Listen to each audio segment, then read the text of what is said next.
This podcast is supported by listeners like you.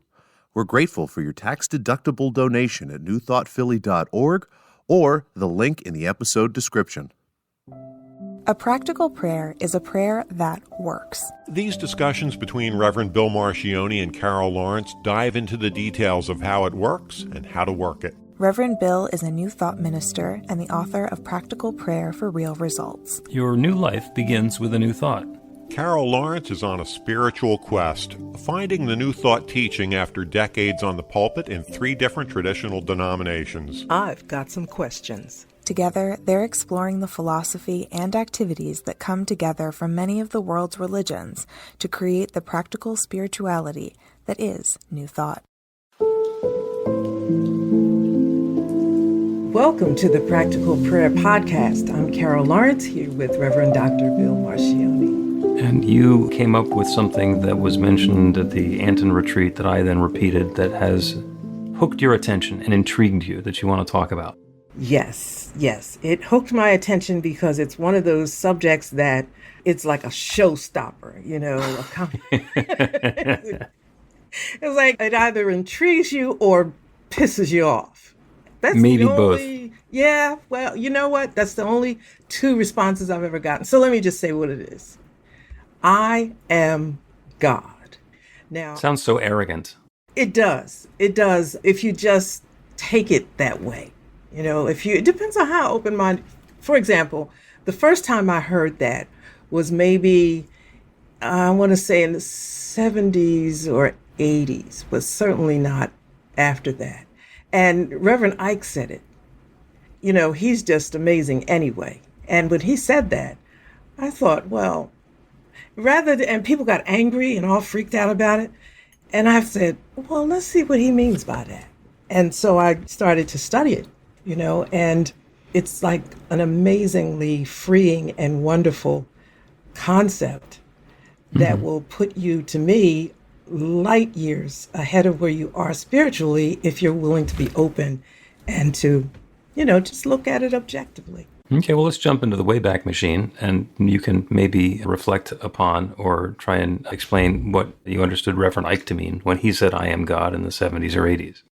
Yeah, well, when it was a brand new idea then, I understood it after. Let me use this analogy that is used right now, and it'll make more sense.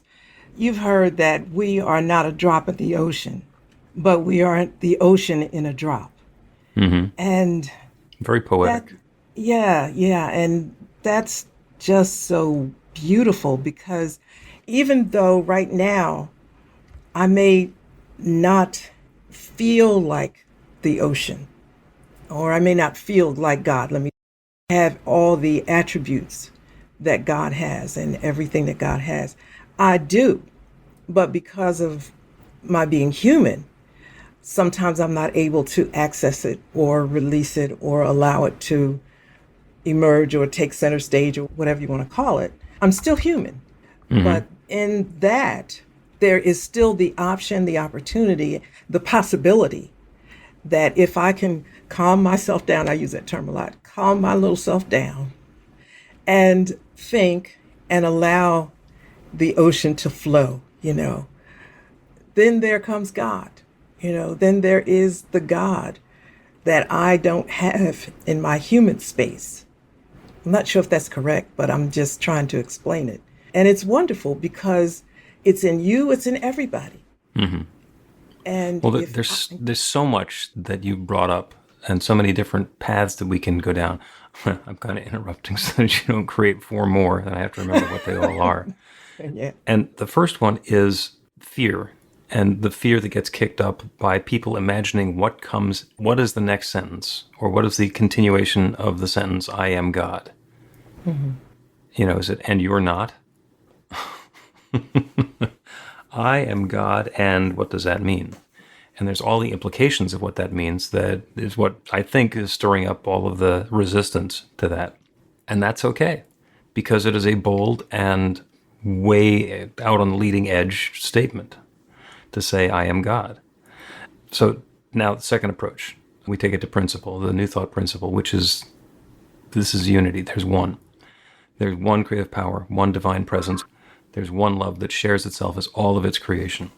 And as part of that creation, the second step that we get to in a practical prayer is having identified that there is one. We identify that because there's one, I'm part of it. Carol is part of it. Everyone listening is part of it. Everyone is part of that one. Well, if the one is God, then I am part of God. So I am God in the sense that everything is God, and I have to be. That's the whole basis of the teaching. That's what we're talking about every week as we're doing this. So the essence we want to get back to is, what does that mean? Now, to arrogantly claim I am God, like there's no separation, I have all of that at my fingertips, seems like we're claiming something that might be bigger than we're entitled to.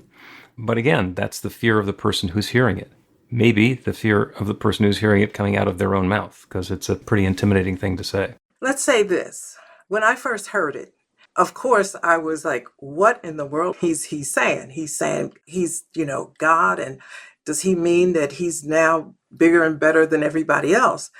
And then in the very next second, I thought, well, suppose that's not what he's saying. Suppose he's saying something else. And I wanted to try to figure that out, because can you possibly be that arrogant? Well, suppose you're not. So I want to know. And when I took the posture that he's probably not being arrogant, he's just saying something that I need to, kind of break this up and see what this means. And when you look at the Bible, the Bible says that we are the temple of the living God. And that's not the only scripture that expresses that. So if you believe it, then let's go down that path and see what that means. What does it mean? If you're the temple of the living God, this is a temple, God is in it, so you're just saying it a different way. Don't get all upset about it. What all of the principles of God are within me, if you prefer to say it that way. Like, what's the difference? And I think people even choke on that because we're not good enough to be God or have the principles of God or the attributes of God. I mean, it's right there in Scripture. I mean, this is not a Bible study, but we could go down that road. And it's irrefutable, actually, if that is your authority. And a lot of people see it that way. So come on, what are we scared of? And I always feel like this. If you're not right, God's big enough that we'll be corrected. But what if we are correct? The part that I want to get to is, and the notion is, a drop in the ocean or the ocean in a drop. And the model, the framework that we have is there's a raindrop, okay, and you're a raindrop. And as we're a raindrop, we're individualized, and we can tell because we're a drop falling from the sky and then into the ocean. When we get into the ocean, we become undifferentiated from the rest of the ocean. We are still everything that drop was, but there's no boundaries anymore. And so there's the drop in an ocean, the ocean in a drop. And the whole idea behind I am God is that there is no difference. There is no difference between the drop and the ocean. It is our perspective that makes it so. And the important part about I am God is that everything that is available and accessible anywhere is available and accessible to us. And it basically bumps up the teaching that we're doing to that next level. To really claim our truth, to really claim the power that we have and that we are, and be open to the grandeur that is the truth about us. Now, a lot of people want to shirk from our grandeur. It's like, well, I'm kind of God, I'm part of God, I have some God-type stuff, but, I'm not perfect, and then ducking our goodness. And I am God, claiming that, really pushes us to our edge. Exactly. But it's like sometimes people like to make things more difficult than they are. So I love the ocean, you know that. And I'm there every chance I get. And I'm out there, playing around in it sometimes. And if you just, when I first heard this, the way the ocean and a drop in the ocean, I had a little bucket with me and I looked at the bucket of water and I thought every single property that the ocean has is in this bucket. Every single property, every single molecule, whatever you're going to call it, that's in the whole ocean is in this little bucket, just in smaller quantities. But it's still the same. And when I looked at it like that, I felt very powerful because I am everything that God is, no matter how you look at it. Let's take a break. And when we come back, we will talk some more about oceans and buckets and drops and God. You can put practical prayer to work in your life, and Reverend Bill Marcioni can help. He is offering an online class that teaches you to create your own practical prayer in 5 weekly 1-hour sessions. The final hour brings your practical prayer together, anchored in live original music by a notable New Thought musician. Practical prayer is based on the most effective prayers found in religions and spiritual practices all over the world. Use it to deepen ever more fully into the truth of your spiritual nature. It's the core of a transformational spiritual practice that's simple, even if it's not always easy. Reverend Bill is also available for private spiritual counseling prayer sessions. Together, you'll lean into the challenges you've experienced in life and explore the transformation that's possible through practical prayer. He'll uncover old, hidden beliefs and uproot them to make way for the life of your dreams. Everything you need to know is on the website at b-v-light.com. That's b-v-light.com. Welcome back to the Practical Prayer Podcast. I'm Carol Lawrence here with Reverend Dr. Bill Marcioni. And I am God. And And you are God. And we all have exactly the same claim on I am God. As big and bold and audacious and arrogant as that may sound. but it does, after you study it for a while and think about it, it really doesn't sound all that big and audacious. It really doesn't. Because, and this is not the scripture that I would use to kick off this conversation, but probably sneaks in a little bit, that we're created in the image of God. So you want to look at that word image beyond the visual image, but image in every respect. Then there it is. And it's like, God doesn't have any problem with it, so why do we? Mm-hmm. So, Yeah. And it's, the notion of hiding our light under a bushel. If we are that bright light of God's love, then anything that we're doing to diminish that is actually working against God and our own God nature. It has no place. Hiding the truth or ducking from it doesn't serve anyone. So it's just, I am God takes it way out to the edge and hopefully pushes people's buttons a little bit. oh, it does. I'm sure it does.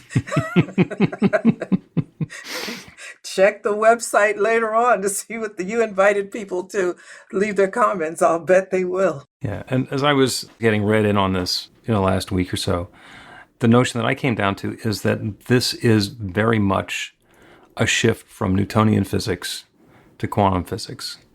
Because in Newtonian physics, it's all about particles and waves and things that are separate and distinct and individualized interacting together.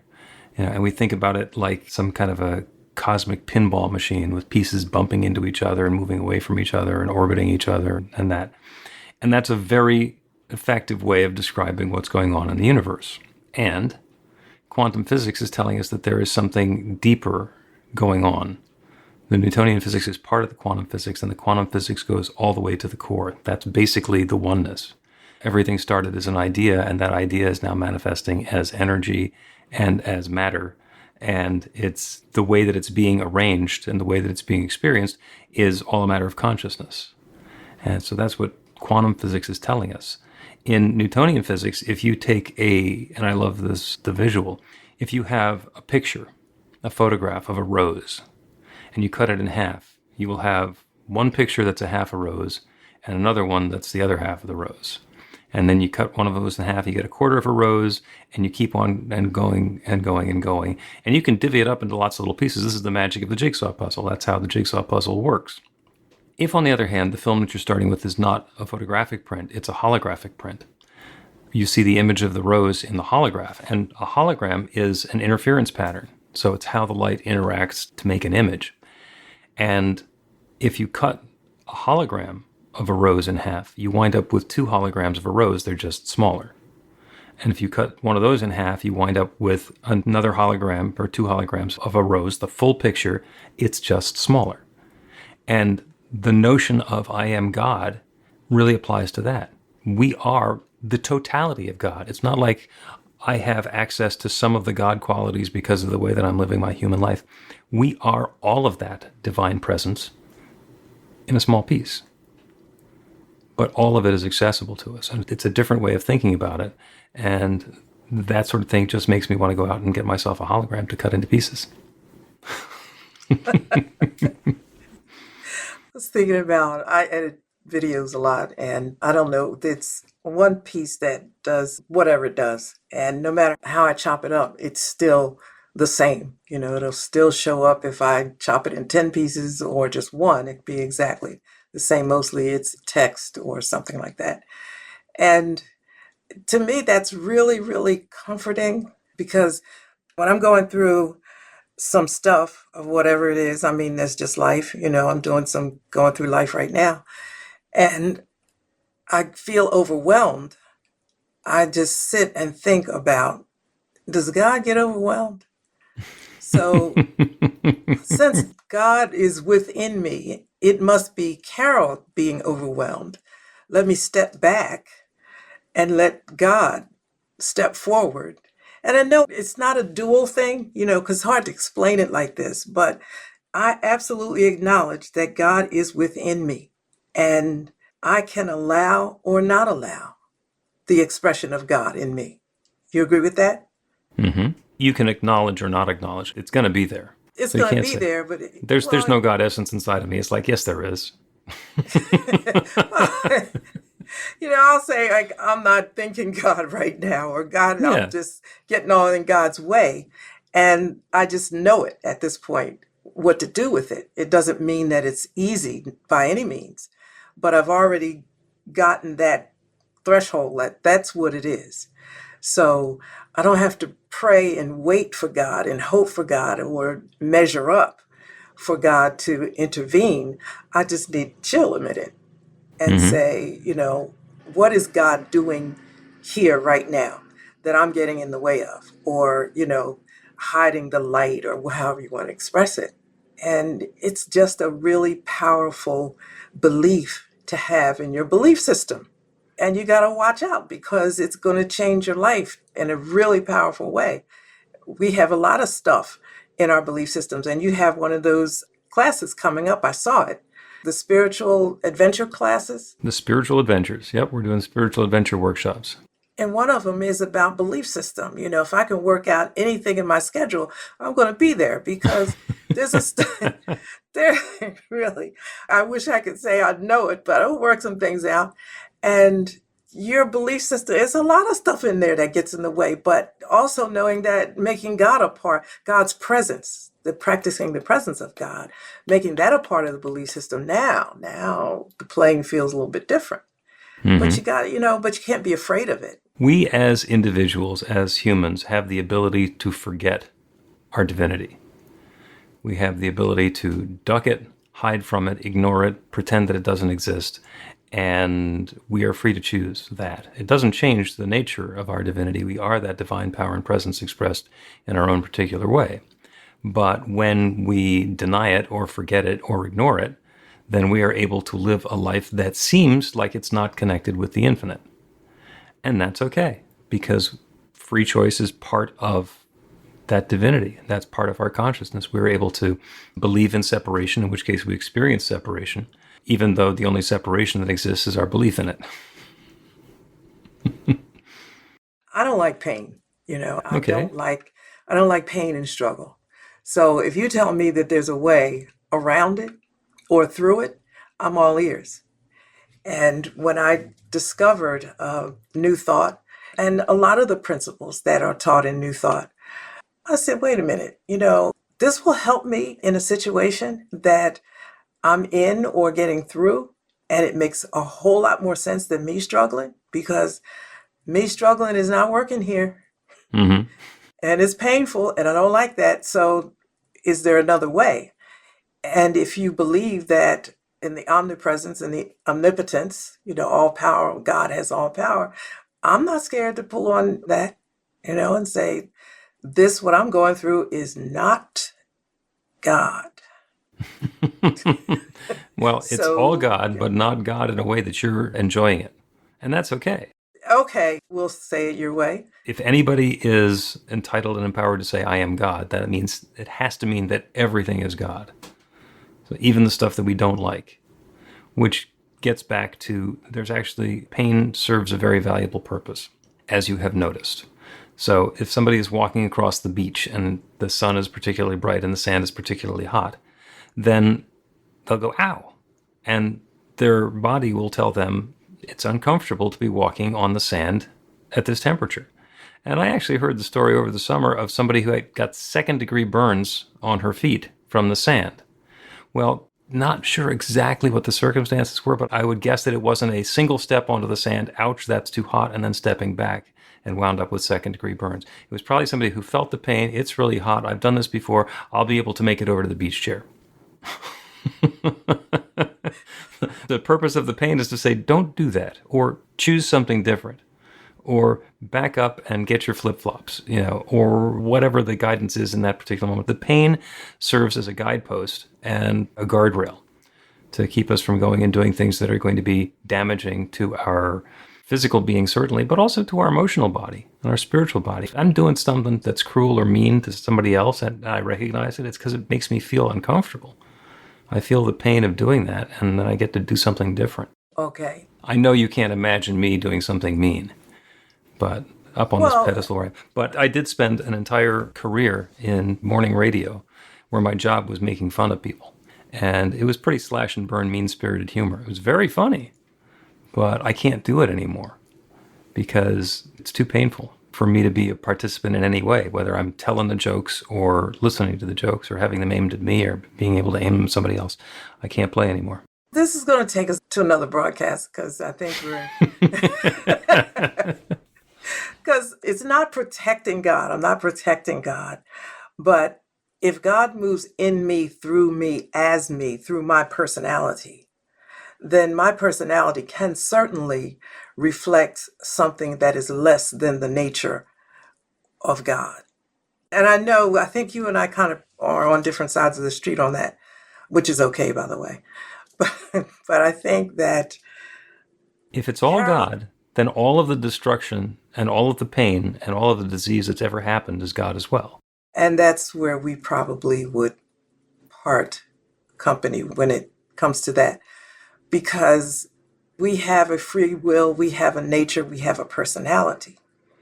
And I'm just talking about me, okay? I'm not going to do anything that's going to destroy the world or hurt anybody really badly, but I hope. No current plans anyway. No. But I do, but I do have thoughts that are less than what I would like them to be. And when I step back from what I say is myself and say, what is the higher self in me? I see a different Carol. I make a different decision. So I do think that I can be at war with myself, in that regard, or maybe at war with spirit in a sense. But when God created me, he created me. This is me. And me is different than you and everybody else. But there is God.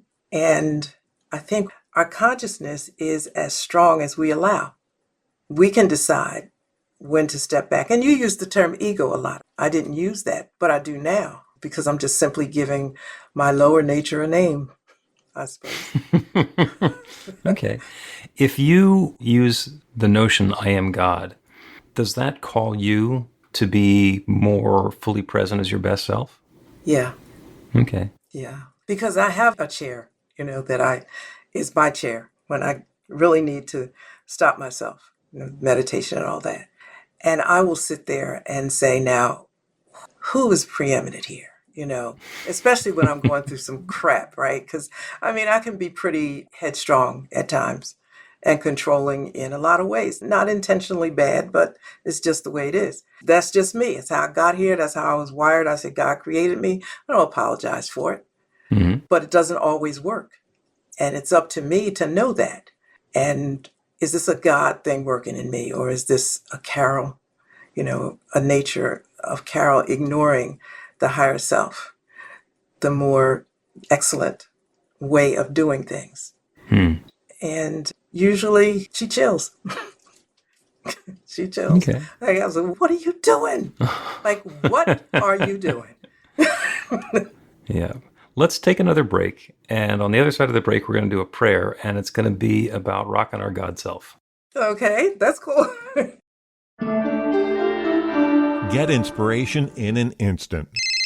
God calls are the gentle and uplifting moment of truth to help you remember that the bright light of God's love is shining right now as you. It's your God Call with Reverend Bill. Start your 2-week free trial today, and you'll get a phone call 4 times a week from Reverend Bill with an uplifting half-minute message filled with insight, wisdom, story, and fun. Let your light shine. You can answer the call to listen to it live or let it go to voicemail so you can hear it later. After the free trial, your subscription is just $5.95 a month. The details are at godcall.org. God calls are disruptive, intentionally. Whenever you write something, put on a gold star. They take you away from your routine to remind you about the truth of who you really are. They come at random times between 8:15 a.m. and 6 p.m., so you won't be expecting them. And somehow, the message is exactly what you need to hear at the time. Magic is loose in the world. It's a moment of motivation in the middle of your day. Find out more and start your 2-week free trial now.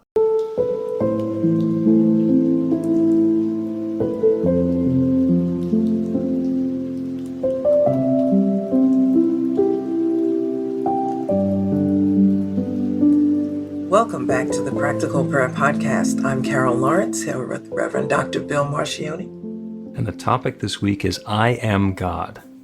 A big, bold, audacious claim that is scary to a bunch of people and arrogant and off-putting to other people.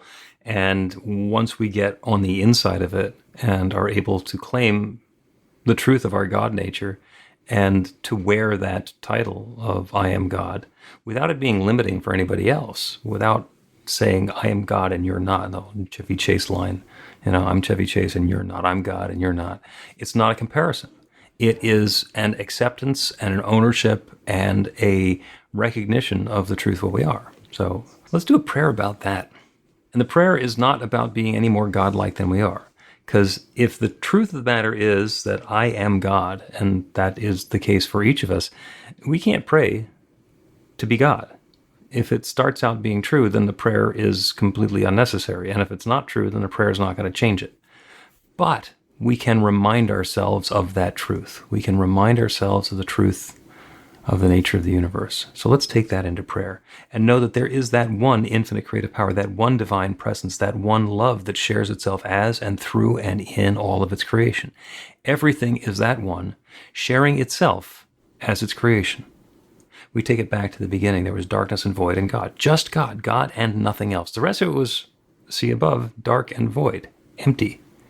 And then God said, let there be, and things began coming into being. The only thing that existed before they all came into being was God.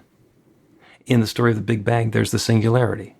One impossibly dense singularity that began expanding and exploding and recombining with itself to create everything that exists. It's all that one. Everything is that one. It's all the God of darkness and void. It is all the singularity of the Big Bang. We are all that one. Everything that exists everywhere is that one, shared in its own specific form. So there's no question about where we came from. Everyone listening to me, everyone within the sound of my voice, and everyone everywhere is an expression and unfolding a recombination of that divine God essence in specific and particular form. Everything is God's divine love expressed in its own way. We are each individualizations of that God essence. So when I say, I am God, I say that on behalf of myself and each one listening. I am God. And it must be true because there is nothing else. There is nothing but God. And to the degree that that awareness of our divinity, of our I am God-ness, if the awareness of the authority and the power and the prestige and the influence and the presence that we are brings it more and more into our awareness, then it's serving its purpose. As we claim I am God, we get to step up to that next highest and best expression of our godliness, inviting in good and more good and more good to our experience and to the experience of everyone we come in contact with. It shows up in so many, many different ways. It shows up in our health and our vitality, our experience in this physical plane of being. It shows up in our experience of prosperity and sufficiency and enoughness in our lives. There is plenty. And as that divine presence, we are heirs to all of the good that we are willing to accept. The same thing applies to love. There is love and harmony and goodness and connection and depth available in every moment. And I claim it for each of us in whatever way is going to bring richness and joy and happiness and uplift into our lives. And in our creativity, the way that we are taking that divine creative power and channeling it to bring something new and wonderful into our experience. That's all happening now for each of us individually and all of us together. When we claim, I am God, we're taking ourselves to that higher place, knowing the truth of who and what we are, and allowing that divine creative process to create something new and wonderful as us, through us, with us, and for us. So we rock our I am God-ness. We accept that mantle, and we invite the good to unfold in even more rich and wonderful ways. I'm grateful for all the good. I'm grateful for the willingness of each one to step into the truth of who we are. And I'm grateful to be able to speak this word and release it into that creative law that creates everything.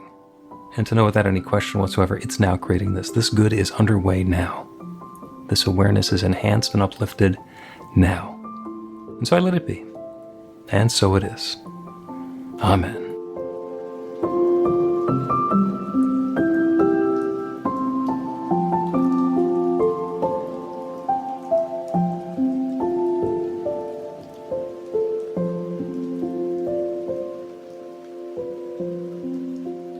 The Practical Prayer Podcast with Reverend Bill Marcioni and Carol Lawrence is a production of BeTheLight.com. be-the-light.com. Where you can find more information about practical prayer for real results. Our theme is by Music of Wisdom. You can learn about the spiritual community of New Thought Philadelphia with daily guided meditations, Weekly celebrations of spirit, and Reverend Bill's classes in practical spirituality at newthoughtphilly.org.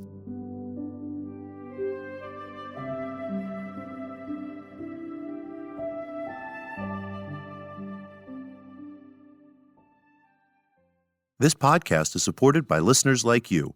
We're grateful for your tax-deductible donation at newthoughtphilly.org